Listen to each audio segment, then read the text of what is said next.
Thrissur തൃപ്രയാറിൽ car ആക്രമിച്ച് 16 ലക്ഷം രൂപ കവർന്ന സംഭവത്തിൽ അന്വേഷണം തുടരുന്നു. കേസിൽ പ്രത്യേക അന്വേഷണ സംഘം രൂപീകരിച്ചു.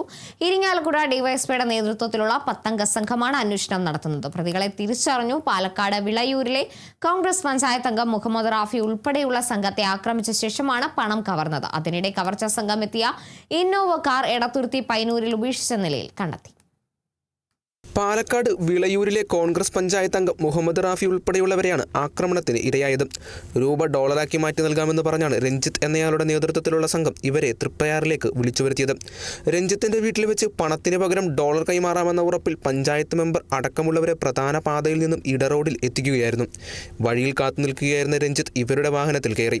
പിന്നീട് വീട് എത്താറായെന്ന് പറഞ്ഞ് CCTV ക്യാമറകളില്ലാത്ത സ്ഥലത്ത് വാഹനം നിർത്താൻ ആവശ്യപ്പെടുകയായിരുന്നുവെന്നാണ് പണം നഷ്ടപ്പെട്ട പട്ടാമ്പി സ്വദേശികൾ നൽകിയിരുന്ന മൊഴി. ഇതിനിടെ പിന്നിൽ നിന്നെത്തിയ ഇന്നോവ കാറിലെ 6 അംഗ സംഘം ആക്രമണം നടത്തുകയായിരുന്നു. മുളകുപൊടി സ്പ്രേ ചെയ്ത് ആക്രമിച്ച് കത്തി കാട്ടി ഭീഷണിപ്പെടുത്തിയ ശേഷം 16 ലക്ഷം രൂപ തട്ടിയെടുത്ത് കടന്നുകളഞ്ഞെന്നാണ് പരാതി. തുടർന്ന് രഞ്ജിത്തും ആക്രമണ സംഘത്തിനൊപ്പം രക്ഷപ്പെട്ടതായാണ് പോലീസ് പറയുന്നത്. വ്യാജ നമ്പർ പ്ലേറ്റുള്ള സിൽവർ കളർ ഇന്നോവ കാറിലെത്തിയ സംഘമാണ് ആക്രമണത്തിനും കവർച്ചയ്ക്കും നേതൃത്വം നൽകിയത്. സമാന രീതിയിലുള്ള മറ്റൊരു കേസിൽ വയനാട്ടിലും രഞ്ജിത്ത് പ്രതിയാണെന്ന് പോലീസ് പറയുന്നുണ്ട്. Kerala vision news, Thrissur.